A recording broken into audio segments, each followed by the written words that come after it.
অজু করে কি কাপড় বদলালে অজুর কোনো সমস্যা হবে? অজু করার পরে আপনি কাপড় চেঞ্জ করছেন, লুঙ্গি চেঞ্জ করছেন, পাজামা প্যান্ট চেঞ্জ করছেন, কোনো অসুবিধা নেই। এতে যদি সতর খোলাও হয়ে যায় তার কারণে অজু ভঙ্গ হবে না।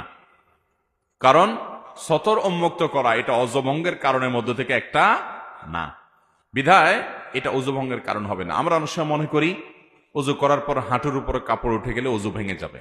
এটা আমাদের ভুল ধারণা। হাঁটুর উপরে কাপড় উঠে গেলে অজু ভাঙবে, কিন্তু অন্য মানুষের সামনে আপনি হাঁটুর উপরে কাপড় তুলে ফেলেছেন, আপনি আপনার রান প্রদর্শন করছেন, তাহলে সেক্ষেত্রে আপনি গুনাহগার হবেন, কারণ আপনি সতর খুলছেন মানুষের সামনে, সেটা ভিন্ন বিষয়। কিন্তু এর সাথে অজু ভাঙার সম্পর্ক নাই।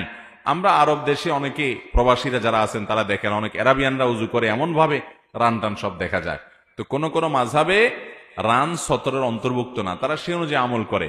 কিন্তু বিশুদ্ধ মত অনুযায়ী এবং জমহুর উলামাদের মত হলো যে রান সতরের অংশ, এবং হানাফি মাযহাবেও তাই। সেজন্য রান বা হাঁটুর উপরের অংশ যেন প্রদর্শন না হয়, সেটা সবসময় খেয়াল রাখতে হবে, অজু থাকুক আর না থাকুক। এর সাথে অজু ভাঙার সম্পর্ক নেই। যদি কোনো কারণে কাপড় উঠে যায় তার কারণে অজু ভাঙবে না, কিন্তু সতর ঢাকার যে গুনাহ সেটা আদায় হবে না। এরপরে প্রশ্ন হলো, অজু করার পর যদি হাঁটু, চুল ও শরীরের অন্য কোনো সতর দেখা যায় তাহলে অজু ভেঙে যাবে কিনা? এটা উত্তর ইতিমধ্যে এসে গেছে। এরপরে প্রশ্ন হলো, অজু করার সময় যদি অজুর কোনো একটা নিয়ম ভুলে যায় অথবা অজুর শুরুতে বিসমিল্লাহ পড়তে ভুলে যায় তাহলে করণীয় কি? দেখতে হবে অজুর কোন জিনিসটা ভুলে গেছে। অজুর একটা কাজ ফরজ, হাত ধোয়া, সেটা ভুলে গেছে, অথবা মাথা মাসা করা ফরজ, এটা সে ভুলে গেছে, তাহলে তার অজু হয় নাই, ওইটা তাকে করতেই হবে, না হলে অজু হবে না। এটার কোনো কাফারা চলবে না, ওই কাজটাই তাকে করতে হবে যদি ফরজ ভুলে যায়।